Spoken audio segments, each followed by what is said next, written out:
I'm Tiffany Blackmon, and this is my so-called fabulous. Hey everyone, welcome to my show, My So-Called Fabulous. I'm Tiffany. Welcome everyone. Season 4, we did it. We made it. I am so excited to bring to you episode number 125. And I'm telling you what, everyone, back in January of 2020, this was a dream. It was a thought, but I'm going to be very honest with you. I really didn't know what a podcast was.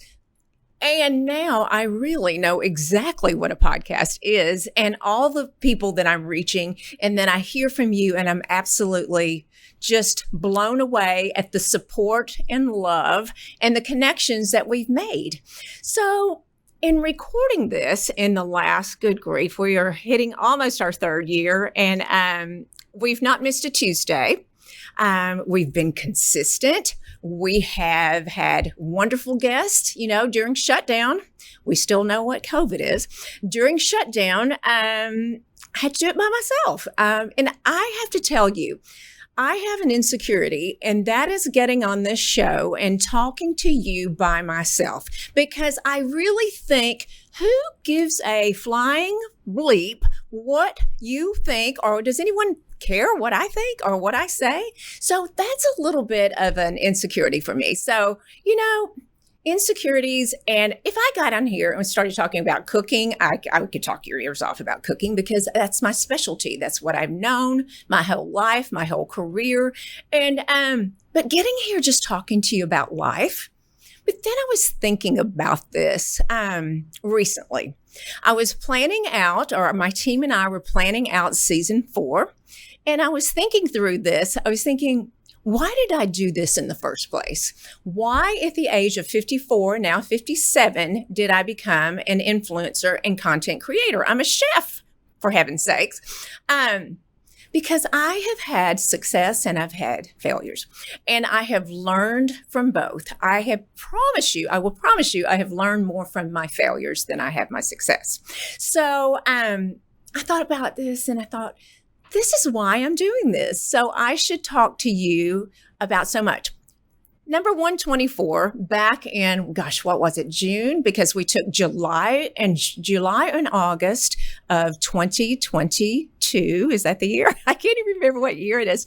That is the time we took off to regroup and determine exactly the goals and what we were trying to do. And I know I'm trying to empower you, empower women especially, but empower everyone. That's the goal. So that's why I'm on here solo today and to kick off the season for sure. So what is My So-Called Fabulous? What is it? It's a podcast. It's a brand. We talk about cooking, life, fashion, beauty, health, wellness, where we need to be in life. I always say this, you have one body. You better take care of it. You're not going to get another one. All right. So take care of it. So in this podcast world, in my platform, I really, really try to really express this and teach this and bring guests on that will help me support this for all of you. So change. Let's talk about change. If you are listening, you are an avid listener. And if you're a new listener, I love it. Thank you so much for joining us. But we've done something a little bit different. We started out the first, several episodes. We started out on YouTube. We were doing one camera, one recording, and it became a cost issue for me because we were in shutdown. It was difficult. So to me, it was just kind of boring, just one angle.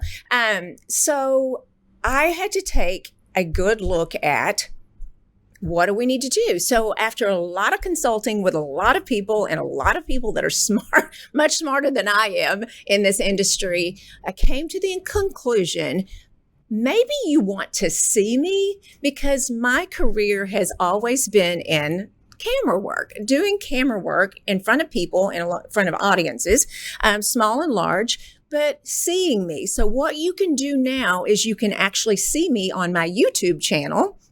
Of course you can. It's Tiffany Blackmon. Easy, easy. Just go there and you can take a look at exactly what I'm wearing. If you want to see what I'm wearing today, actually, today I am peeking into fall with this fabulous little dress. So does that make you want to go over there and look at me? So everyone, we are doing that, making changes. So I'm so excited about this. I hope that you love it as much as I. And of course, I always ask you, or I tell you and plead with you to tell me what you want to hear and now what you want to see. Because you know what I can do on here now? I can actually cook for you on here. We can all cook together. So we're going to explore all of those ideas. So back to the question, what is my so-called fabulous? Again, wellness, health, just I want everyone to connect. One of my passions and one of my goals is connecting people to make a difference. We are in a very volatile time in this world. It's amazing to me that the people that do come together, and you have to ask yourself, are you coming together and doing your part? I ask myself this all the time with my husband. Are you really doing your part? And that's what I want to do in the show as well. Bring people together. You know, my demographics on the show just amaze me. The largest percentage is women. I love it. But the age range just blows me away from age 18 to 60s. The median would be in that age of about 28 to 45. That's the main, the largest demographic. And I'm so blessed. I've talked to you about menopause. I'm post-menopause. I say that, I shake my head. I feel like I'm put out to pasture when I say that. I didn't think I would ever say that in my life. But, you know, I've talked to my doctor recently with hormone health, and she was telling me that she just took on a patient that's 18 years old, that the demographics are getting younger, the need for hormone health, for gut health, for wellness. And y'all, it's amazing to me. So I have to remember you girls that are 18 to 30 and men, you're really not interested in menopause right now, are you? So we're going to talk to you about what's on your horizon, where you need to look. I've shared with many of you, my mother passed away many years ago, very, very young, at the age of 61 or 2. I kind of blocked that out. Tragic death of cancer, died very slowly. But what I failed to do as a daughter, and I say this and I get so emotional, what I failed to do as a daughter was to ask her questions. I was so busy, y'all. I was so busy starting my career. I was so busy raising my child that I didn't stop and ask my mother, hey, how did you feel? Aches and pains, gut health. I didn't do it, and I did myself a disservice. I asked my dad often about it, and I mean, you know, that's a generation they really didn't talk as much as obviously I do about all of these things that we should be talking about. And I'm so excited to do that with all of you. So, you know, we back up and talk about change again, and it's a leap of faith. And over the last 3 months, I have really tried to digest change, and it scares me. Do you like change? Change is not comfortable. I walked in the studio today scared to death because you would think I'd have never done this before in my life. I have the most wonderful people and staff around me.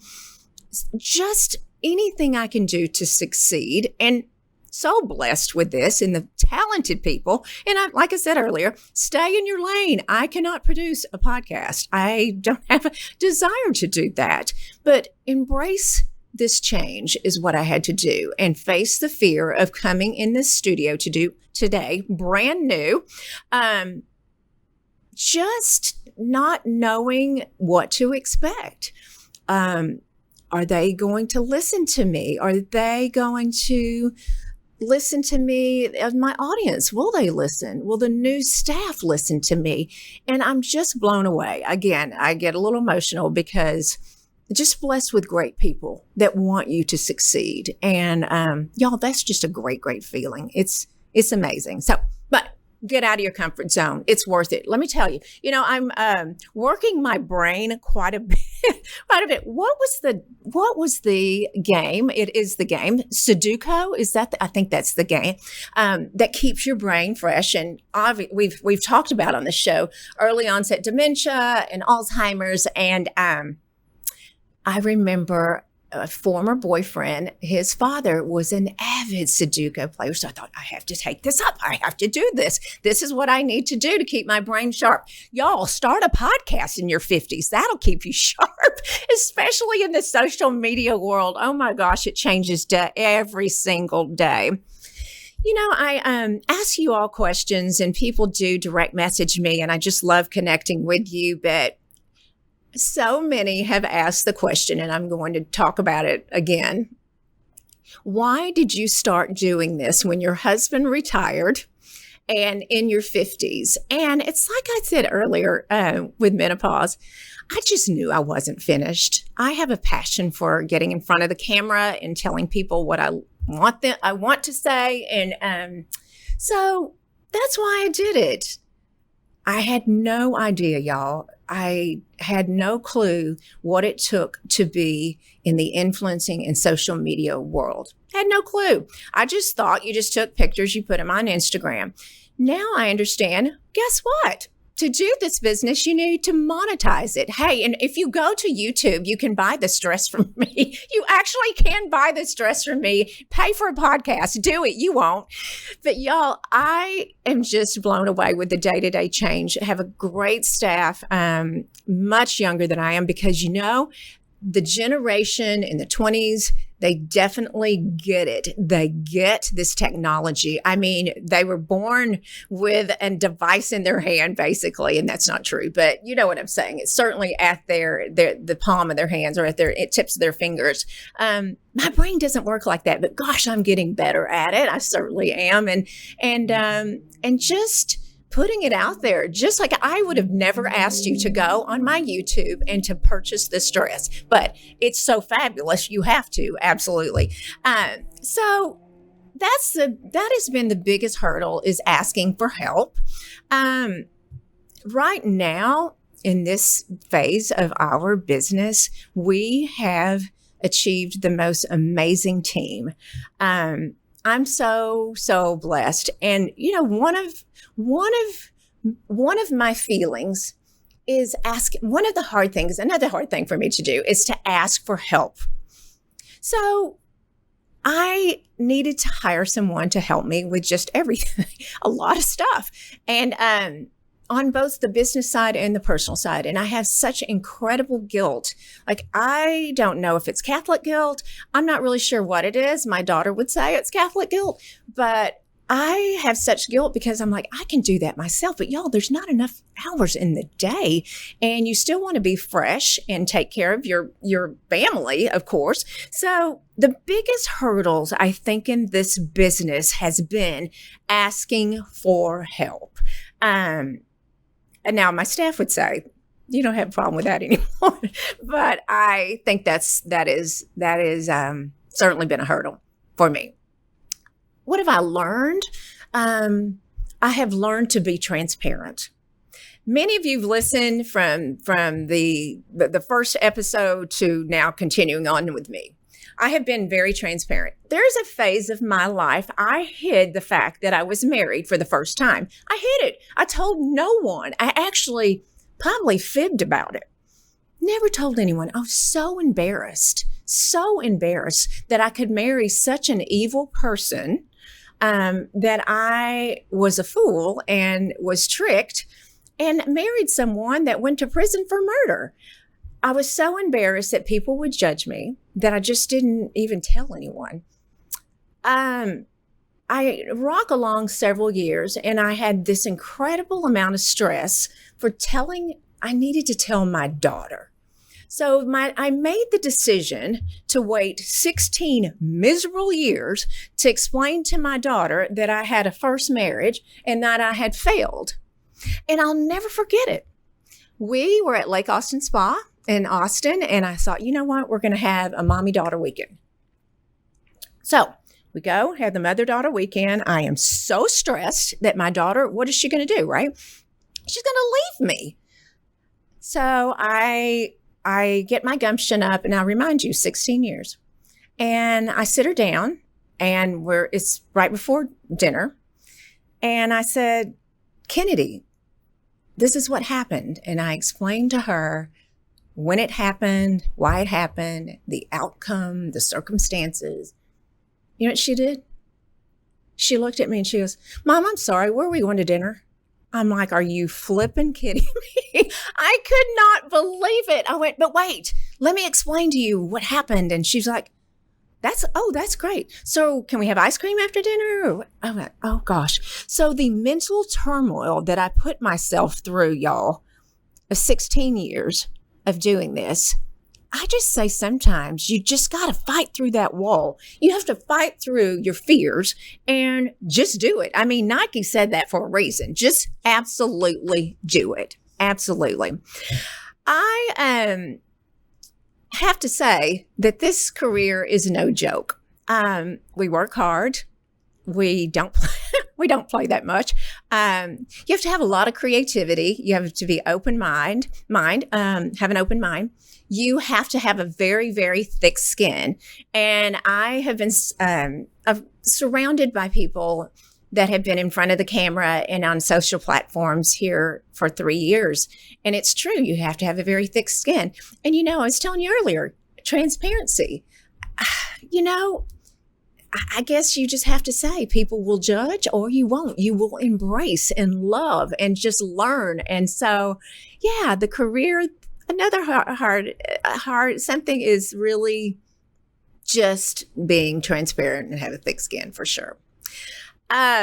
We shot day before yesterday in 103-degree temperature, fall looks, fabulous wool and cashmere in Frisco downtown square. Sweating it all off, people. It was unbelievable. And you just look and say, why did I do that? I'm doing that because I want you to see the fall fashion that's coming up. And hey, go to my Instagram and follow me because you'll see it coming up pretty soon. Actually, it was here. Oh, yeah, it's there now. So that's what we do. We're trying to make life decisions easier for you. Fall fashion, fall beauty. We're going to talk about hormones again, like I talked about earlier. So yes, this is everything wrapped in this career. Mentorship is so important to me. And I think recently working with young women that are in their 20s and 30s that have asked me to mentor them has been so humbling. Again, hence the reason I do this, but it's been very humbling. And I had one of the girls tell me this. When I needed to approach her about something in our communication, and she said she told her therapist about our conversation, and she said that woman, instead of calling you out, she called you in. So bring people in. I think I've had to really noodle on that and think through that. Instead of calling people out, call them in, y'all. Call them in. How can we fix this, right? How can we rectify and make it better? Because no one really wants to be called out. I mean, sometimes we need to, but no one really does, especially that. So I thought about that in my mentorship kind of umbrella or hat.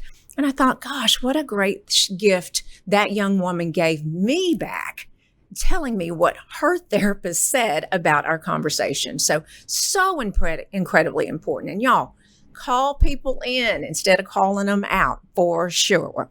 Are you prioritizing the important things in your life? How do I do that? I do a horrible job of that, y'all. I'm just going to be honest. I don't spend enough time with my husband.